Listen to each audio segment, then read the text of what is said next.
অ্যাকুওয়েদারে আমরা এসেছি, সেখানে আমাদের আজকের যেই তাপমাত্রাটি সেটি এখানে দেখাচ্ছে 22 ডিগ্রি সেলসিয়াস এই মুহূর্তে আছে। মূলত উষ্ণ এবং দিনে কিন্তু সর্বোচ্চ 31 ডিগ্রি সেলসিয়াস পর্যন্ত এই তাপমাত্রা যেতে পারে। সেখানে বৃষ্টির খুব একটা সম্ভাবনা তারা বলছেন না। মেঘে ঢাকা এই ধরনের 13% তারা বলছেন এবং আর্দ্রতা আছে, বাতাসে আর্দ্রতা প্রচুর, 83% অ্যাকুওয়েদারের অনুসারে তাদের যে ওয়েবসাইটটি সেখানে।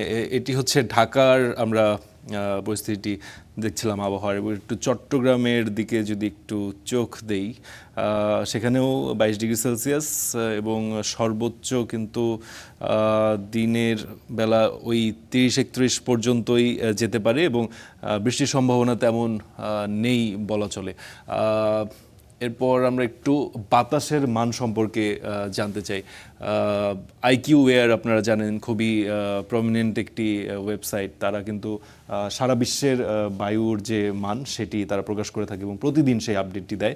সেখানে আমরা প্রতিদিনই দেখি যে ঢাকা আমাদের যে রাজধানী সেটি কিন্তু বেশ উপরে থাকে, 1, 2, 3 বা 5-এর মধ্যেই ঢাকার ঘোরাফেরা করে।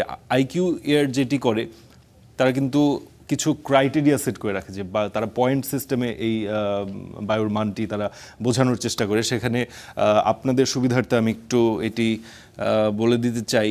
0 থেকে 50 পর্যন্ত তারা যে পয়েন্টটি দেয়, তারা সেটিকে ভালো হিসেবে, মানে ভালো বায়ুর মান হিসেবে সেটাকে গণ্য করে, এবং 51 থেকে 100 মাঝামাঝি, 100 থেকে 150 আনহেলদি মানে কিছুটা অস্বাস্থ্যকর তারা বলে থাকে, এবং 151 উপরে কিন্তু অস্বাস্থ্যকর, এবং 200 উপরে উঠলে সেটি আসলে আর বাইরে বের হওয়ার মতো অবস্থা নয় এবং ঘরে থাকার পরামর্শ তারা দিয়ে থাকে।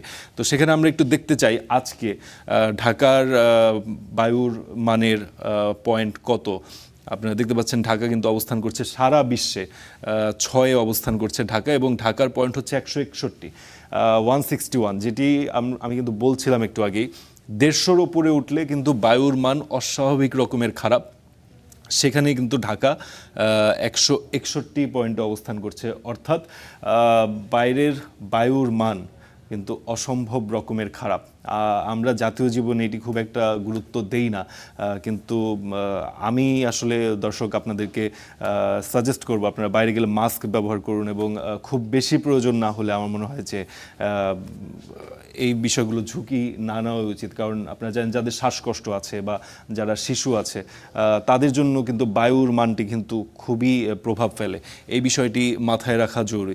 এবং আর একটু যদি দেখতে চাই যে বিশ্বের কোন শহরগুলোর অবস্থান কোথায় আছে, 1 নম্বরে যেটি আছে আমরা দেখতে পাচ্ছি লাহোর, পাকিস্তানের যে শহর, লাহোর আছে 1 নম্বরে। সেখানে কিন্তু 292 পয়েন্টে তারা অবস্থান করছে, মানে তীব্র খারাপ অবস্থা লাহোরের যে বায়ুর মান। এরপরে অবস্থান করছে ভারতের রাজধানী দিল্লি, তাদের বায়ুর মান হচ্ছে 203, যদিও বেশ কিছুটা তফাৎ আমরা দেখতে পাচ্ছি, 292 এবং 203। এরপরে আছে নেপালের রাজধানী কাঠমান্ডু। আপনারা একটি প্যাটার্ন খেয়াল করুন, এখানে দক্ষিণ এশিয়ার সমস্ত দেশই কিন্তু আমরা এখানে দেখতে পাচ্ছি, যথাক্রমে আপনারা দেখতে পাচ্ছেন পাকিস্তান, ভারত, নেপাল, এরপর আছে মিয়ানমার।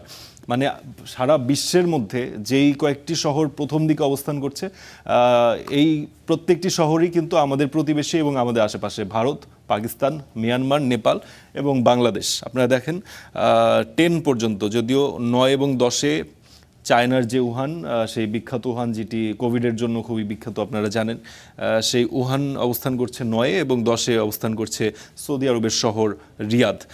তার আগে পর্যন্ত কিন্তু 8 পর্যন্ত আপনারা যদি খেয়াল করেন, কাঠমান্ডু নেপাল 3-এ, ইয়াঙ্গুন মিয়ানমারের একটি শহর, কাম্পালা উগান্ডা একটি আছে, উগান্ডার একটি শহর 5-এ অবস্থান করছে। এরপর ঢাকা, কলকাতা, মুম্বাই, মোটামুটি এই ছিল এয়ার কোয়ালিটির যেটি ইন্ডেক্স